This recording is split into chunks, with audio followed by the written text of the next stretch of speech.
একটা railway station. রেলগাড়ি থেকে নামছেন এক ডাক্তারবাবু। তার হাতে একটা ছোট্ট ব্যাগ। এতটুকু ব্যাগ সহজেই হাতে করে নিয়ে যাওয়া চলে।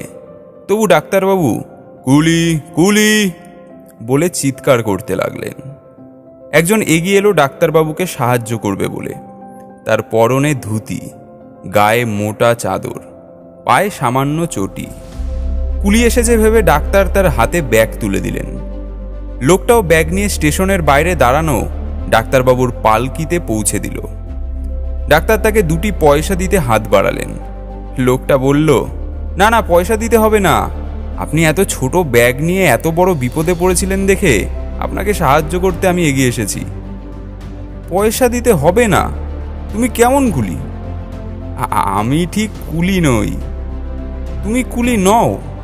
না, আমার নাম ঈশ্বরচন্দ্র শর্মা। লোকে অবশ্য আমাকে বিদ্যাসাগর নামেও ডাকে।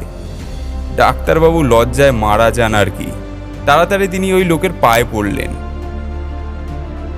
আপনি বিদ্যাসাগর, আপনি তো দয়ার সাগর। লোকের উপকার করাই আপনার স্বভাব। আপনি আজ আমাকে অনেক বড় একটা শিক্ষা দিয়ে দিয়েছেন।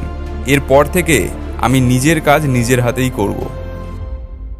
বিদ্যাসাগরের এই গল্প থেকে আমরা যেটা শিখতে পারি সেটা হলো, কোনো কাজই ছোট হয় না। আমাদের নিজেদের কাজ নিজেদেরই করা উচিত। যে নিজের কাজের জন্য পরের ওপর নির্ভর থাকে সে জীবনে কখনো সফল হয় না। ঈশ্বরচন্দ্র বিদ্যাসাগর ছিলেন এই রকমই। খুব সাধারণ পোশাক পরে থাকতেন, কিন্তু তার নাম ছড়িয়ে পড়েছিল সমস্ত দেশ জুড়ে। সবাই তাকে জ্ঞানের সাগর আর দয়ার সাগর বলেই জানতো যে তিনি ভীষণ বড় মানুষ। তাকে দেখতে অনেক দূর দূরান্ত থেকে লোক আসত, কিন্তু যারা তার সম্পর্কে আগে থেকে জানতো না তারা তাকে অনেক সময় চিনতেও পারত না। দিনটা ছিল রবিবার, সকালবেলা। বিদ্যাসাগর বাড়ির বাগানের ঘাস নিরুচ্ছেন। এমন সময় মেদিনীপুর থেকে 4 জন ভদ্রলোক এলেন। বিদ্যাসাগরকে কখনো দেখেননি ওরা ভাবলেন, বাগানের ঘাস নিরুচ্ছে যখন, ও নিশ্চয়ই মালি, বিদ্যাসাগরের মালি। ওরা জিজ্ঞেস করলেন, ওহে বিদ্যাসাগর মশাই আছেন? আসল কথা ভাঙলেন না বিদ্যাসাগর, যেন তিনি সত্যি সত্যি এ বাড়ির মালি। এমনভাবে বললেন, আপনারা একটু বসুন, তিনি একটু ব্যস্ত আছেন। ব্যস্ত আছেন বই কি, বাগানের ঘাস নিয়ে ব্যস্ত আছেন। তারা বসলেন। বিদ্যাসাগর বাগানের নিড়ানির কাজ করেই চলেছেন। একটু পরে অতিথিরা বললেন, ওহে তামাক খাওয়াতে পারো? আগে পারি। 4টি হুঁকো সাজিয়ে বিদ্যাসাগর তাদের তামাক দিলেন। তারপর আবার লেগে পড়লেন বাগানের কাজে। খানিকক্ষণ বাদে তারা আবার তাড়া দিলেন, দেখো না বড্ড দেরি হচ্ছে যে। এবার হাতের কাজ শেষ করে বিদ্যাসাগর বললেন, কি দরকার এবার আমাকে বলুন। তোমাকে বলবো কেন? তুমি বিদ্যাসাগর মশাইকে খবর দাও না। আগে আমিই বিদ্যাসাগর। অতিথিরা এই কথা শুনে যেন লাফিয়ে উঠলেন। বিদ্যাসাগরের পায়ের ধুলো নিলেন, বললেন, আজ্ঞে হ্যাঁ, আপনি যথার্থ বিদ্যাসাগর। বিদ্যাসাগর একদিকে যেমন ছিলেন সংস্কৃত কলেজের প্রিন্সিপাল, অন্যদিকে আবার বই লিখেও তার যথেষ্ট আয় হতো। বিদ্যাসাগরকে তখনকার দিনের মিলিনিয়ার বলা চলে। কিন্তু এত টাকা আয় করেও তার পোশাক ছিল অতি সামান্য, একটি ধুতি, চাদর ও একজোড়া চটি। বিদ্যাসাগরকে যারা কখনো দেখেননি তারা অনেক সময় এই ঠেঙো ধুতি পরা ব্রাহ্মণটিকে পালকি বাহক বলে ভুল করতেন। কোনো এক গণ্ডগ্রামের একটা স্কুলে বিদ্যাসাগর আসবেন। মেয়ে পুরুষের ভিড় উপচে পড়ল। সকলেই বিদ্যাসাগরকে একবার দেখতে চান। দুপুর পার হয়ে গেল, বিদ্যাসাগর এখনো এসে পৌঁছলেন না। মাথার উপর রোদের তেজ বেড়ে উঠল, তবু ভিড় কমে না। বিদ্যাসাগরকে একবার চোখে না দেখে কেউ এখান থেকে সরবে না। হঠাৎ শোনা গেল বিদ্যাসাগর আসছেন। বিদ্যাসাগর চলে এসেছেন। এক বৃদ্ধা ভিড় ঠেলে এগিয়ে গেলেন। একজন ভদ্রলোককে জিজ্ঞাসা করলেন, কই গা, বিদ্যাসাগর কই? ভদ্রলোক সামনেই বিদ্যাসাগরকে দেখিয়ে বললেন, ওই যে বিদ্যাসাগর মশাই। বৃদ্ধা অবাক হয়ে খানিকক্ষণ বিদ্যাসাগরের মুখের দিকে তাকিয়ে রইলেন। বললেন, আমার পোড়া কপাল, এই মোটা চাদর গায়ে উড়ে দেখবার জন্য এই রোদে ভাজা ভাজা হলুম। না আছে গাড়ি, না আছে চোগাচাপ কান। সত্যি কথা, গাড়ি ঘোড়া কিংবা চোগাচাপ কানের জাঁকজমক নেই বিদ্যাসাগরের। সামান্য পোশাক আশাক তার, ধুতি, চাদর আর চটি।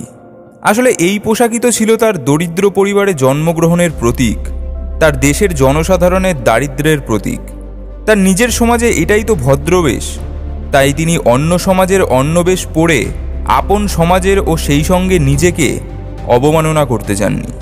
সাদা ধুতি ও সাদা চাদর পরেই ঈশ্বরচন্দ্র সেই সময় যেই সম্মান লাভ করেছিলেন, বর্তমানে আমরা রাজাদের ছদ্মবেশ পরেও নিজেদের সেই গৌরবের কানাকড়িও দিতে পারি না। বিদ্যাসাগর রাজদরবারেও তার এই পোশাক ত্যাগ করার প্রয়োজন মনে করেননি। বিদ্যাসাগর তার এই চটি ছাড়া অন্য কিছু পায়ে তোলেননি। তার এই চটি নিয়েও অনেক গল্প আছে। বিদ্যাসাগর তখন এশিয়াটিক সোসাইটির সদস্য, সেই সূত্রে বহুবার তিনি জাদুঘরে গেছেন, যা সবসময় থাকে পায়ে, তার তাল তোলার চটি, সেই নিয়ে কোনোবার বাধা বিপত্তি পাননি। একবার একটা কাণ্ড ঘটল।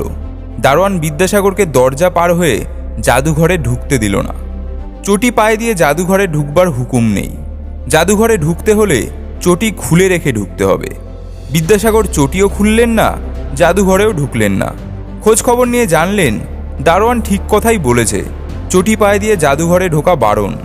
জাদুঘরের তত্ত্বাবধায়ক ছুটে এলেন, অনেক সাধ্য সাধনা করলেন, কিন্তু বিদ্যাসাগর কিছুতেই জাদুঘরে ঢুকলেন না। খবর চাপা রইল না। জাদুঘরের কর্তৃপক্ষ দুঃখ করে বিদ্যাসাগরের কাছে ক্ষমা চেয়ে চিঠি লিখলেন। জানালেন বিদ্যাসাগর যখন যা খুশি পড়ে জাদুঘরে আসতে পারেন। বিদ্যাসাগর তবুও গেলেন না। কর্তৃপক্ষকে জানালেন আমার জন্য আলাদা নিয়ম করার দরকার নেই, সকলের জন্য এক নিয়ম আর আমার জন্য আরেক নিয়ম, এমন ব্যবস্থায় আমি রাজি নই। সেই সময় পত্রপত্রিকায় এই ঘটনা নিয়ে অনেক আন্দোলন হয়েছে।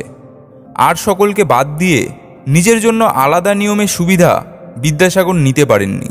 সকলের জন্য যখন একরকম ব্যবস্থা হলো না, অতএব বিদ্যাসাগরও প্রতিজ্ঞা করলেন আর কখনো জাদুঘরে ঢুকবেন না, আর কখনো ঢোকেনও নি।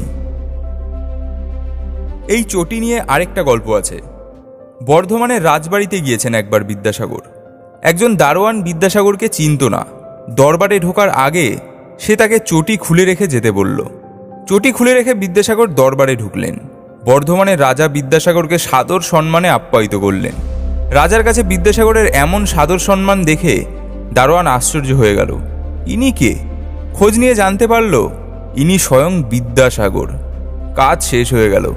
বিদ্যাসাগরকে বিদায় দিতে রাজা দরজা পর্যন্ত এলেন। বিদায় দিয়ে রাজা যখন ফিরলেন, তখনই ওই দারোয়ান হাত জোর করে বিদ্যাসাগরকে বলল, আমি আপনাকে চিনতে পারিনি, আমাকে ক্ষমা করুন। বিদ্যাসাগর বললেন, তোমার দোষ কি? তোমার মনিবের যেমন হুকুম তেমনই করেছ। কথাটা রাজা শুনতে পেলেন। বিদ্যাসাগর চলে যাবার পরই তিনি ওই দারোয়ানকে বরখাস্ত করে দিলেন। অন্যের পরামর্শে ওই দারোয়ান বিদ্যাসাগরের শরণাপন্ন হলো। সব শুনে অত্যন্ত ক্রুদ্ধ হলেন বিদ্যাসাগর। একখানা নরম গরম চিঠিতে বিদ্যাসাগর রাজাকে অনুরোধ করলেন যেন ওই দারোয়ানকে আবার কাজে বহাল করা হয়। চিঠিতে কাজ হলো। বর্ধমানের রাজা ওই দারোয়ানকে আবার কাজে বহাল করলেন। বিদ্যাসাগরকে নিয়ে আমি আরও ভিডিও বানানোর চেষ্টা করছি। ভিডিওটা ভালো লাগলে একটি লাইক অবশ্যই করবেন, কারণ আপনার একটি লাইক আমাকে পরবর্তী ভিডিও বানানোর জন্য উৎসাহ দেবে। ধন্যবাদ।